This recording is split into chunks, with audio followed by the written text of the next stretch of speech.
A gente já sabe que desde o topo em 8 de novembro de 2021, o Bitcoin já acumula uma queda de mais de 73%. Mas se, assim como eu, você ainda acredita na tese da descentralização do mercado financeiro e do máximo dos serviços financeiros possíveis, e se você ainda acredita na importância de deter total controle sobre o seu dinheiro, talvez você ainda tenha interesse em criptomoedas. E se esse for o caso, talvez você esteja querendo saber de altcoins. Afinal, se a gente medir o retorno do Bitcoin desde o fechamento da pior semana, na crise de 2020 da pandemia, até o seu topo, a gente teve um retorno de 1.193%. Porém, comparado com certas altcoins, desde o fechamento do pior dia até o topo, a gente teve retornos de mais de 11.500%. É claro que esse retorno muito maior traz consigo também muito mais riscos, e se você for colocar essas moedas menores na sua carteira de cripto, eu sugiro que elas tenham uma participação menor do que as mais consolidadas como Bitcoin e Ethereum. Mas dependendo do seu apetite de risco, pode ser interessante começar a comprar essas moedas. E é por isso que hoje eu vou te apresentar a minha altcoin preferida, a Cardano, ticker ADA. A Cardano é a terceira criptomoeda mais descentralizada de todas as mais que 8.000 existentes. Contando com 2.977 validadores, em descentralização ela perde apenas para Ethereum e o próprio Bitcoin, que são as redes mais descentralizadas em todo o universo cripto. A Cardano funciona com o que é chamado de Proof of Stake, um método de consenso onde os membros da rede delegam suas moedas e o poder de validação delas para um nódulo validador chamados de Stake Pools. Esses serão sorteados para fazer as validações necessárias para a rede. E para incentivar a descentralização, quando um único validador excede um certo valor em ADA, ele passará a ser menos sorteado para validar, reduzindo seus prêmios, e assim incentivando a criação de novos validadores. O valor de saturação atualmente está em 64 milhões de ADA, mas esse pode ser alterado ao longo do tempo para estimular mais descentralização. Fazendo esse stake pela própria rede, se espera entre 5 e 8% de retorno ao ano na própria moeda nativa. Então, logo de cara, ao investir em Cardano, a gente está investindo em um ativo que, se deixado de lado, vai crescer sozinho, similar ao recebimento de juros. A rede Cardano vem sendo construída há anos com base no método científico e já conta com mais de 50 artigos científicos publicados e revisados academicamente, abordando principalmente o tema da criptografia e da tecnologia da blockchain. Para mim, que não sou programador e, portanto, não tenho conhecimento para ler o código da blockchain e julgar por mim mesmo seu nível de segurança, o desenvolvimento de uma com base no método científico me traz muito valor, apazigua a imensa maioria dos medos que eu poderia ter em relação ao funcionamento correto da rede. Durante o último bull market, esse período onde todas as criptos se valorizaram, a Cardano ainda não tinha muitas aplicações práticas, ainda estava sendo muito construída. Mesmo assim, devido à sua fiel comunidade, ela viu uma grande valorização no período, aqueles 11.500% que a gente viu mais cedo. Hoje, a gente já tem mais de 6 exchanges descentralizadas em funcionamento na rede. Se você não sabe, uma DEX é praticamente uma corretora de criptomoedas totalmente descentralizada, sem um CNPJ, sem uma empresa por detrás, funcionando inteiramente com os contratos inteligentes programados na rede Cardano. Hoje, o valor investido, a liquidez disponível nos diversos aplicativos descentralizados da rede Cardano já soma mais que 81 milhões de dólares. Atualmente, a rede suporta 250 transações por segundo, mas existem planos e já está em desenvolvimento a implementação de uma nova tecnologia chamada Hydra, que permitirá o processamento de aproximadamente 1 milhão de transações para cada 1.000 validadores da rede. Como hoje já contamos com quase 3.000 validadores, seriam quase 3 milhões de transações por segundo, muito mais do que jamais seria necessário. Mas essa tecnologia ainda não foi implementada e mesmo com esses 250 por segundo ela vem rodando muito bem, suportando seus aplicativos. Já existem também lançados projetos de empréstimos dentro da rede e até jogos que já são funcionais e muitos mais que estão em desenvolvimento. A rede, que durante a alta do mercado era acusada de ser uma rede fantasma, agora já tem aplicações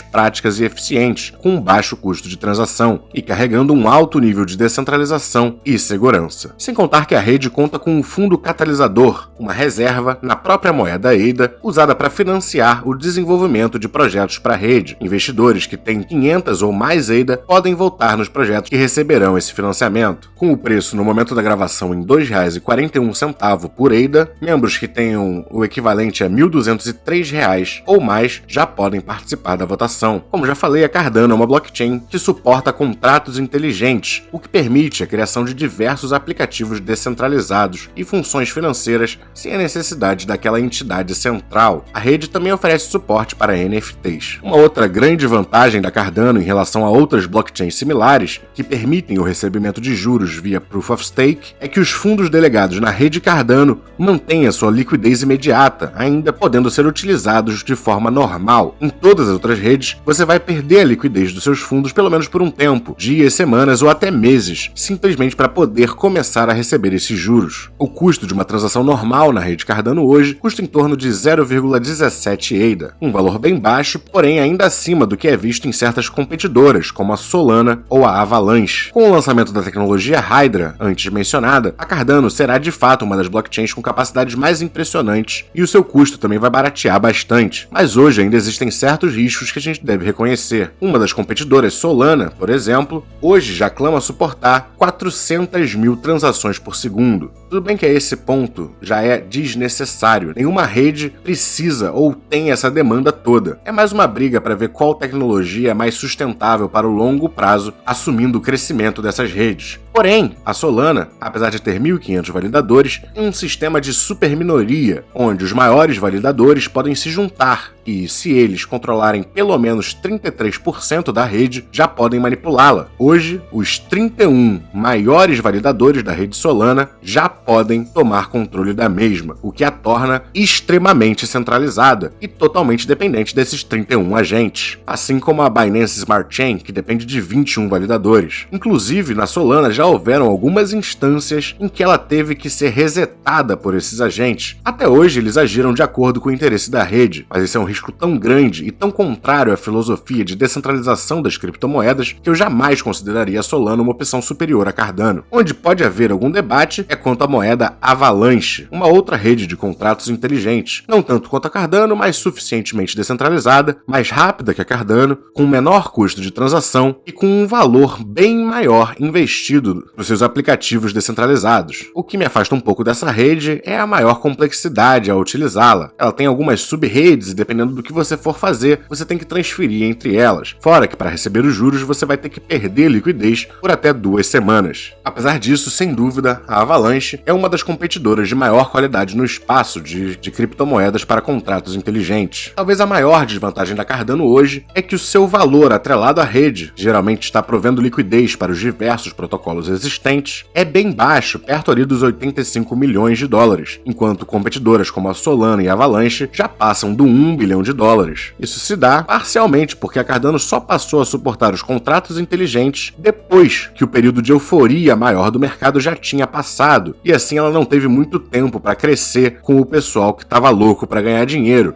dependendo mais da comunidade fiel que já a acompanha há muito tempo. Obviamente, o melhor momento para uma rede crescer a sua utilização é durante um bull market, onde todos os olhos estão nas criptomoedas. Mas, por outro lado, mesmo tendo esse valor investido na rede sendo bem menor do que as competidoras, a Cardano ainda tem um market cap superior tanto à Avalanche quanto à Solana. Isso deixa ela com um enorme espaço para crescimento da utilização da rede durante os próximos ciclos de euforia. E não se preocupe tanto com a competição.